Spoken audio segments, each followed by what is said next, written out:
Well, well, as 2024 draws to a close, we look back at the best that cinema had to offer.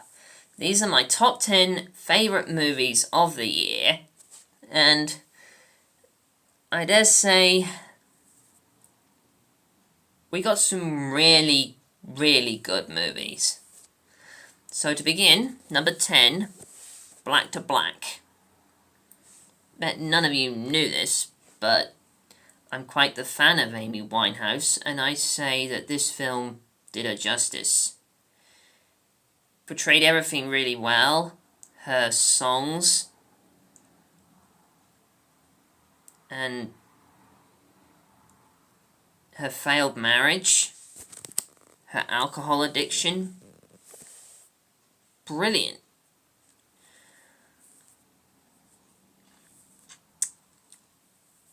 At number 9, Kingdom of the Planet of the Apes.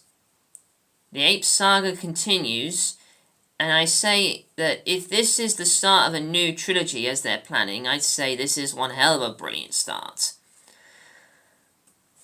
It doesn't take away from the Andy Serkis Caesar trilogy that came before. It builds on it, expands on it, even if it is generations away. Some great new talent on display this year with those two movies. And this one, Dune Part 2, Denis Villeneuve never ceases to amaze anyone. He is the master of cinematography.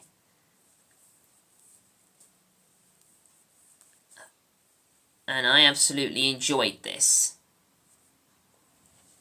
I'm curious to see as to where this franchise might go next. At number 7, perhaps the most creative movie of the year, Piece by Piece. The Pharrell Williams story told in the form of Legos. And this, yes, it's a ballsy move, but it's also a genius one too, and it is impressive. It's a new way of telling a story, and it works. It's clever. I'd say we have a new stream of biopics coming, taking more bold risks, especially like that Robbie Williams movie with him being portrayed by a monkey. And number 6, Bad Boys Ride or Die. The 4th entry in a franchise. This is really good. The action was on point, the characters on point as we love them. So much fun being had here. I'd say that Will Smith has certainly bounced back. I don't know what kind of adventures these guys could go on next. Maybe a spin-off for Reggie, where he ends up coming across Armando Aretas. Maybe an Ammo TV series. I wouldn't mind either way. At number 5, Wicked, Part 1. And honestly, I didn't think I was going to like this movie, but I did. And for it to be this high up in the list, that says something. True, I'm still cagey on the performances from Ariana Grande and Cynthia Erivo.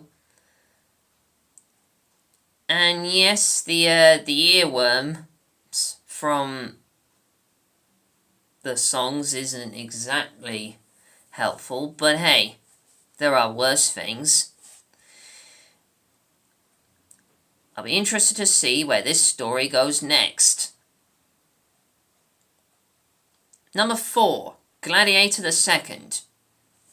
For a legacy sequel, this is on point.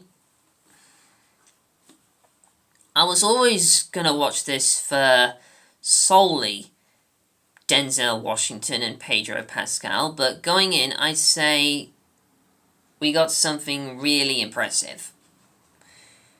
It's a great continuation to the 2000 film, and I really, really loved it. Okay, now we're in the top 3. At number 3, straight out of the gate, Sonic the Hedgehog 3. This one and the number 1 spot kind of carried the year, really. But Sonic 3 was pretty much everything the Sonic fandom had wanted. We got Shadow, as voiced by Keanu Reeves. Jim Carrey went all in as Dr. Robotnik.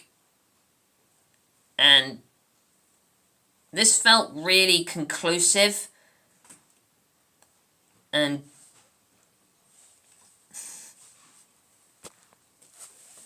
I think it's safe to say that the hype was worth believing with Sonic 3. And what we got was incredible.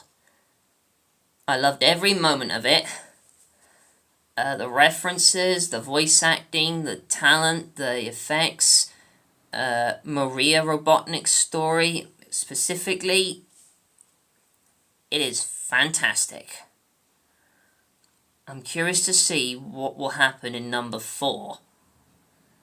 Although, if you've seen many of the spoiler posts, you probably already know what's coming. At number 2, Furiosa, a Mad Max saga. Anyone who knows me will know that Mad Max Fury Road is one of my favourite movies. And this prequel around Furiosa is brutal. It's easily the best action movie of the year. The action in this film is amazing. The effects, cool. The acting is on point, especially from the likes of Chris Hemsworth and Anya Taylor-Johnson, the latter of which doesn't even arrive until about a third of the movie in. And she barely says anything in this film. It's really a good case of show, don't tell in this movie, and they killed it. They did it. It was great. It's shameful that this movie ended up bombing. Or underperforming, as I might prefer. At number 1 spot, Deadpool and Wolverine.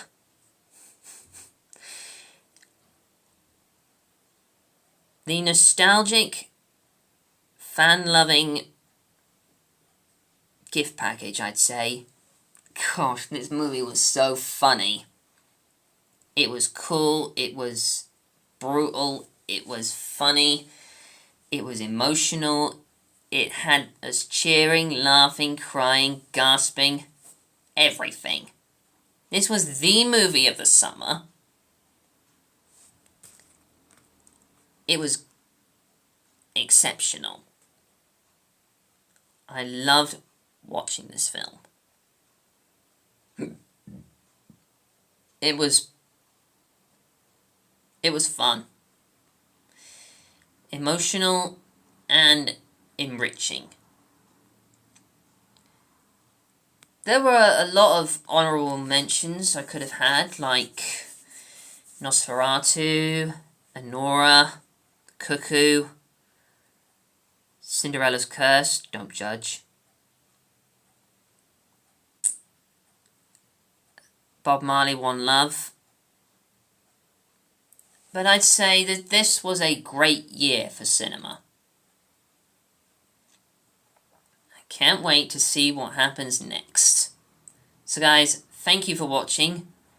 Happy New Year, and I'll see you very soon.